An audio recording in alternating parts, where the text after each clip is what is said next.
ये हम एक उपक्रम आरंभ कर रहे हैं और इस उपक्रम के आरंभ होने पर क्रमशः हम आगे बढ़ेंगे और अपने लक्ष्यों को प्राप्त करेंगे। उत्तिष्ठत जागृत प्राप्य वरान निबोधत। हाँ जी सर, ये जो आप बात कह रहे हैं जी, आपको बहुत अच्छी लगती है जी, लेकिन अगर सब धर्म के लोग, जी, हम ऐसे देश में रह रहे हैं जहाँ बहुत सारे धर्म हैं, बहुत सारे कल्चर हैं, जी, अगर इसी तरीके से हर धर्म वाले इस तरीके का अपनी सेल्फ अथॉरिटी दिखाने लगे तो त्राही हो जाएगी सर। नहीं, हम समझ नहीं पा रहे हैं कि कैसे त्राही बात पूरी होने दीजिए सर। क्योंकि हर धर्म के लोग जो हैं वो अगर चाहेंगे कि वो ट्रेडिशनल वे से काम करें और कुछ लोग जो मॉडर्न एजुकेटेड हैं वो अपनी तरफ से काम करें, तो ये आपस में क्लैश होने की संभावना है। आपका नहीं, ठीक है, आपकी अपनी सोच है, लेकिन हमारा ये कहना है कि अगर कोई भी धर्म वाला, ये सभी धर्मों का देश है, सब धर्मों वाले यहाँ रह रहे हैं और सब धर्मों को आपने आश्वासन दिया हुआ है कि हम आपको सुखपूर्वक यहाँ रहने का विधान बनाएंगे, तो हम सुख से नहीं रह पा रहे हैं क्योंकि हम देखते हैं कि हमारे आराध्य गलत ढंग से चित्रित किए जा रहे हैं। तो क्या हमको अपने मन की पीड़ा को उठाने का अवसर ही हमको नहीं मिलेगा? और अगर हम उठाने के लिए उस पीड़ा को खड़े हो जाते हैं तो त्राही मचने की बात कही जाएगी। अगर त्राही मचेगी, ऐसी संभावना आपको है, तो आप हमारे देश में दूसरे धर्म के लोगों को बसाना बंद कर दीजिए। हम तो कह रहे हैं कि हमारा हिंदुस्तान है, हिंदुओं को रहने दीजिए। और अगर आप कहते हैं कि सब बसेंगे, तो सब बसेंगे तो सबकी पीड़ा को आपको सुनना होगा। यही तो सबसे बड़ा मुद्दा है। पूज्य शंकराचार्य जी, 2019 में हिंदू मैनिफेस्टो जो आपने जारी किया, उसमें दो प्रमुख बिंदु थे: धारा 377 समलैंगिकता का और एडल्ट्री जो विवाह के बाहर संबंध। फिल्मों के माध्यम से इनको सबसे अधिक बढ़ाया जा रहा है। तो मेरा प्रश्न ये है कि क्या इसको तत्काल प्रभाव से फिल्मों में दिखाना बंधन किया जाए? सेंसर बोर्ड इस पर भी देखिए, हम 19 जनवरी को माघ मेला प्रयाग से संतों महंतों की उपस्थिति में अपनी गाइडलाइन जारी कर रहे हैं। उस गाइडलाइन को हम सबके पास भेजेंगे। पहले तो जारी होने के बाद सभी निर्माता निर्देशकों तक पहुंचने के बाद हम सुनिश्चित करेंगे कि ये कौन मान रहा है, कितने अंश में मान रहा है, नहीं मान रहा है। तो हमारी गाइडलाइन जारी होने दीजिए, कृपया प्रतीक्षा करिए। ये देश की सिविलाइजेशन बहुत पुरानी है सर, कि जो सेंसर बोर्ड बना हुआ है उसमें एक हमारे धर्म का प्रतिनिधि रखा जाए। आज तक नहीं रखा गया। क्यों नहीं रखा गया? क्योंकि जो इतिहास के जानने वाले हैं, जो दूसरे विषयों के जानने वाले हैं, वही धर्म के बारे में भी निर्णय कर ले रहे हैं। तो हमारे अधिकारों का अतिक्रमण आप कर रहे हैं। हम अपने अधिकारों को स्वयं उपभोग करने के लिए सन्नद्ध हैं। इसलिए या तो आप उसमें हमारे आदमी को रखवाइए और उसके ऐतराज को स्वीकार करिए। एक सवाल ये है कि जो धर्म सेंसर बोर्ड की आप बात कर रहे हैं उसकी कानूनी बाध्यता या वैधता क्या होगी? क्योंकि जब तक उसको कानूनी मान्यता नहीं मिलेगी तो जो फिल्म वाले जो फिल्म बना रहा है या डायरेक्टर है या निर्माता है वो फिर आपके थ्रू आएंगे। जैसा अभी होता है फिल्म सेंसर बोर्ड के जरिए आते हैं, वहाँ से सर्टिफिकेट लेते हैं तो उसको रिलीज करते हैं। अगर आपके इस संस्था को अगर कानूनी जामा मिल जाता है, मान्यता मिल जाती है, तो ज्यादा आसानी नहीं होगी कि जो फिल्म वाले हैं जो बना रहे हैं वो आपके जरिए आएंगे और कानूनी जामा ऐसे ही मिलेगा। कार्य करेंगे क्या इस संबंध में कानूनी जामा भी मिलेगा, बिना कार्य किए वो भी नहीं मिलेगा।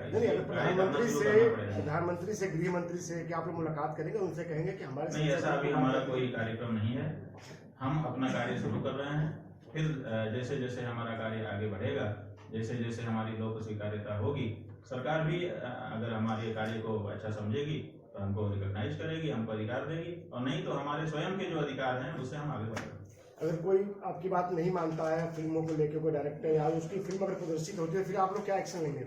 हमने बता दिया कि संविधान के दायरे में रहते हुए हमको बहुत सारे अधिकार हैं, उन अधिकारों का हम प्रयोग करें।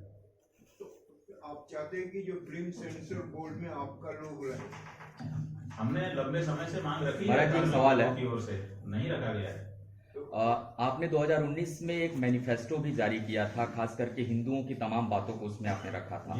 उसमें कहाँ कौन कौन सी बातें अब तक पूरी हो गई? दूसरा, आपने धर्म सेंसर बोर्ड बनाने की बात कही है, फिल्मों में और OTT प्लेटफॉर्म पर लगातार धर्मांतरण, लव जिहाद जैसी घटनाएं लगातार प्रचारित प्रसारित हो रही हैं। इसको रोकने के लिए पहला कदम आपका क्या होगा? क्योंकि अभी तो आप लोगों को मान्यताएं मिलनी है, सरकार से तमाम चीजें होनी है, आप लोग किस तरीके से शुरुआत करने जा रहे हैं इसको? ये जो कर रहे हैं हम, यही हमारी शुरुआत है और हमने जो पद्धति आपको बताई उसी पद्धति से हम क्रमशः आगे बढ़ेंगे।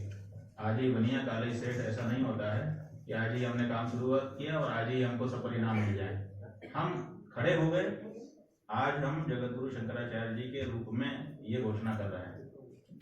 पहले हमने जो घोषणाएं की थी वो एक सन्यासी के रूप में की थी।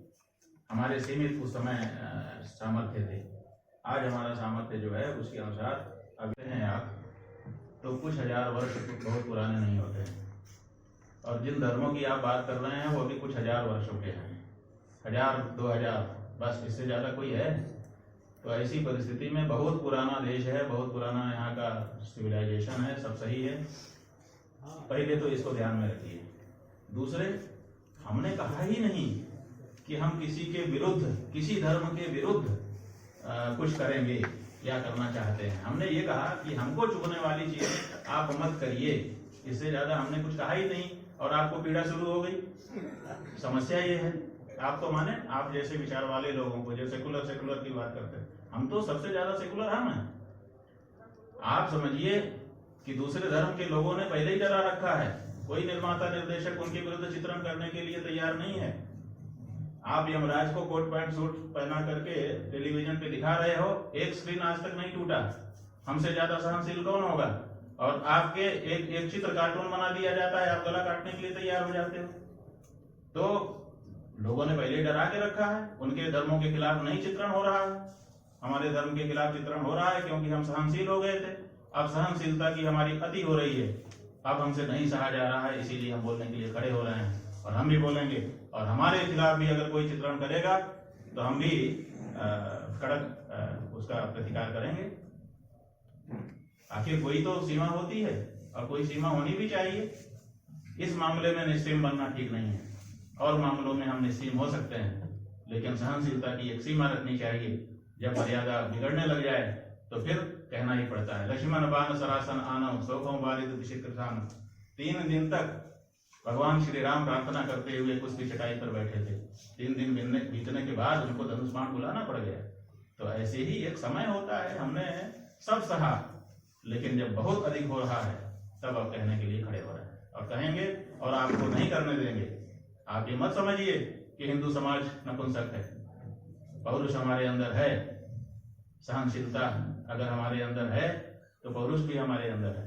हम गलत दृश्यों को, गलत चित्रणों को किसी भी दशा में स्वीकार नहीं करेंगे। यही हमारा कहना है। और हम ये कहना चाहते हैं कि किसी भी धर्म के विरुद्ध आप क्यों दिखाएंगे?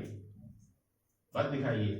आप स्वच्छ और शुद्ध परिष्कृत मनोरंजन परोसिए, लोगों को आनंदित करिए। यही हमारा कहना है। सब संतुष्ट हो जाएं। चलनी ऐसी होनी चाहिए कि जो कंकड़ पत्थर को चाल दे। अगर चाल नहीं पा रही है और हमको भोजन के समय में हमारी मुंह में गड़ रहा है कंकड़ पत्थर, तो चलनी का मतलब क्या हुआ? सेंसर बोर्ड कहीं ना कहीं, हम सेंसर बोर्ड की आलोचना की दृष्टि से नहीं कह रहे हैं, लेकिन वस्तु स्थिति की दृष्टि से कह रहे हैं कि सेंसर बोर्ड को गंभीर होने की आवश्यकता है। शायद हमारे खड़े होने पर कुछ वो भी गंभीर होंगे कि मनमानापन हम जो कर रहे थे अब हमको भी बचना है। तो हमारे खड़े होने का लाभ उनको भी मिलेगा। और हमने तो पहले ही कहा कि अगर वो हमसे सहयोग चाहते हैं किसी बारे में, हो सकता है उनके पास धार्मिक अध्ययन की कोई कमी हो, हम वो मुहैया कराएंगे। हो सकता है उनको किसी विषय की विशेषज्ञता की जरूरत पड़ जाए, हम उसके लिए खड़े हैं। हम तो सहयोग की दृष्टि से आए हैं। लेकिन हमारी बात यही है कि आप ऐसे मनमाना मत करिए और हमको अनाथ मत समझिए। हिंदू समाज अनाथ नहीं है, उसके शंकराचार्य जाग रहे हैं। क्या आप